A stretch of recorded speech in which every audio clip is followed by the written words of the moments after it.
Sahabat Rema yang dikasihi dan mengasihi Tuhan, renungan kita pada Pesta Keluarga Kudus ini, hari Minggu, tanggal 29 Desember tahun 2024, diambil dari Injil Lukas bab 2, ayat 41 sampai dengan 52 dengan tema Hendaklah kita saling dahulu mendahului untuk berbuat kasih.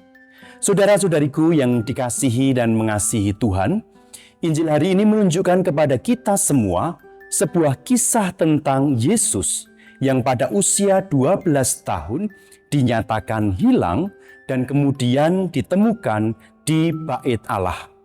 Kita semua tahu bahwa dalam proses formatio seorang anak Yahudi pada usia 12 atau 13 tahun terdapat sebuah upacara yang disebut bar mitzvah, bahasa Ibrani yang artinya anak hukum.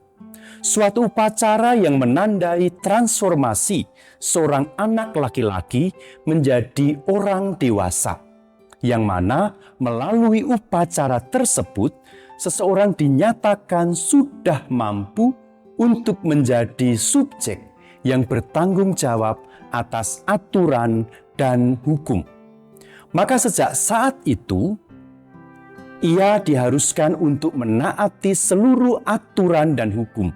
Salah satunya yaitu melakukan ziarah tahunan ke Yerusalem seperti yang dilakukan pria-pria Yahudi pada umumnya.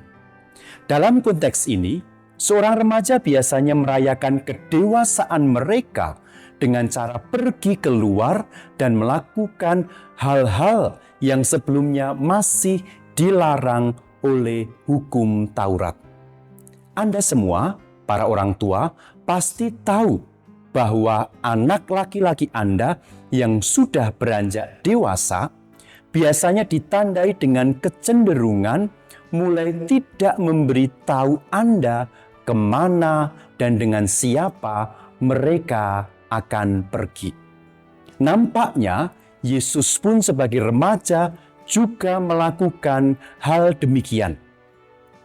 Untuk merayakan kedewasaannya, Yesus menghadiri kelas Taurat di Bait Allah tanpa memberitahu orang tuanya. Ketika orang tuanya menyusul dia setelah 2 hari mencari kemana-mana, yang Yesus katakan kepada mereka adalah, "Mengapa kamu mencari aku?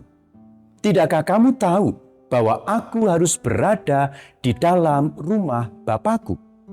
Potongan kisah ini menyadarkan kita semua bahwa bahkan keluarga kudus pun terkadang mengalami ketegangan-ketegangan dan kesalahpahaman. Namun demikian, bagian yang paling penting dan mendasar dari kisah ini dapat kita temukan pada ayat 51. Lalu ia pulang bersama-sama dengan mereka ke Nazaret, dan ia tetap hidup dalam asuhan mereka, dan ibunya menyimpan semua perkara itu di dalam hatinya. Saudara-saudariku yang dikasihi dan mengasihi Tuhan, pada pesta keluarga kudus ini, kita semua diundang untuk memandang ke keluarga kudus, agar keluarga kita mendapatkan kekuatan, penghiburan, dan juga keberanian. Di dalam setiap masalah, kesulitan, dan cobaan yang dialami keluarga kita, sungguh sangat meneguhkan saat kita mengetahui bahwa keluarga kudus pun mengalami dinamika seperti yang dihadapi oleh keluarga kita. Maka dari itu, bila kita berharap dapat mengatasi kesulitan-kesulitan dalam keluarga kita dengan baik, maka marilah kita datang kepada keluarga kudus untuk mendapatkan dorongan dan kekuatan. Santo Yusuf, Maria, dan Yesus berhasil mengatasi banyak kesulitan, cobaan, dan tantangan dengan menggunakan satu formula yang tidak pernah gagal, yaitu ketaatan total dan tanpa syarat kepada kehendak Bapa.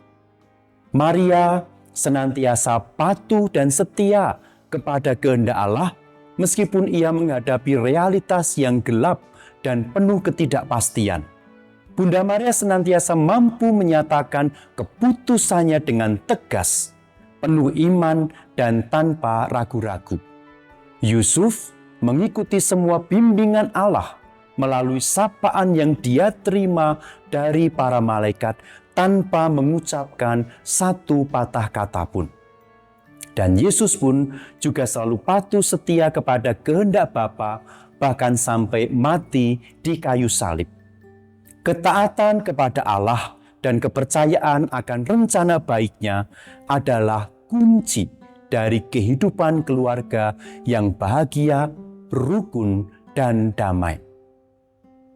Namun demikian, bila kita melihat realitas keluarga-keluarga pada masa kini, kita menyadari bahwa sangat disayangkan karena banyak keluarga-keluarga masa kini yang cenderung mengabaikan atau tidak menaati dan percaya kepada rencana serta kehendak baik Allah. Banyak keluarga cenderung menginginkan semuanya serba instan dan mudah, tidak mau berproses dan berjuang dengan kesungguhan hati. Jika kita mau melihat lebih dekat, kita dapat menemukan bahwa penyebab dari fenomena keluarga yang rusak dan tidak berfungsi dengan baik adalah keterasingan manusia dari Tuhan.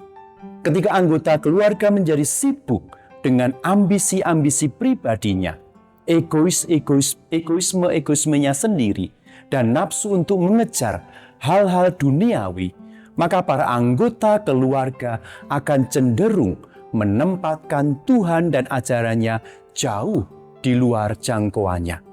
Bila demikian yang terjadi, maka kehancuran keluarga tidak dapat lagi dihindari.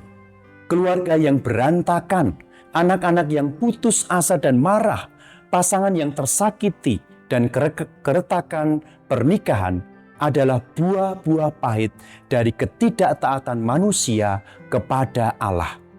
Keengganan masing-masing anggota keluarga untuk menyerahkan diri dan dibimbing oleh Allah akan menjadikan keluarga jauh dari shalom, dari damai sejahtera.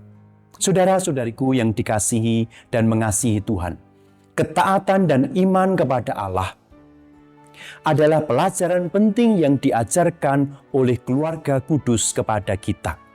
Ketaatan dan iman memberi kita harapan serta kekuatan untuk menang atas semua kesulitan dan godaan yang dapat menghancurkan keluarga kita.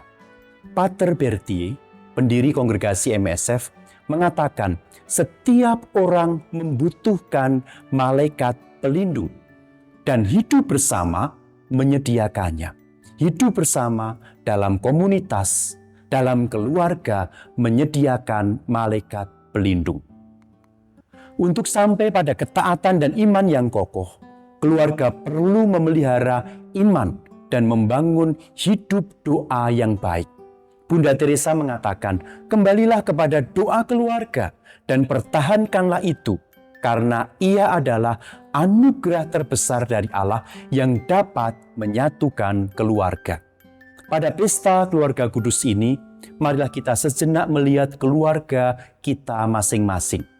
Kita semua dipanggil untuk menjadi setia, menjadi kudus dan rendah hati, sehingga kita dapat mengikuti teladan keluarga kudus Yesus, Maria, dan Yusuf untuk percaya, taat, dan setia kepada kehendak Allah, serta saling dahulu mendahului untuk berbuat kasih, sehingga keluarga kita akan menjadi wahana yang subur bagi pertumbuhan manusia Kristiani yang beriman, yang dewasa, yang bahagia. Semoga Allah memberkati seluruh keluarga kita dalam nama Bapa dan Putera dan Roh Kudus. Amin. Keluarga Kudus Nazaret, doakanlah kami.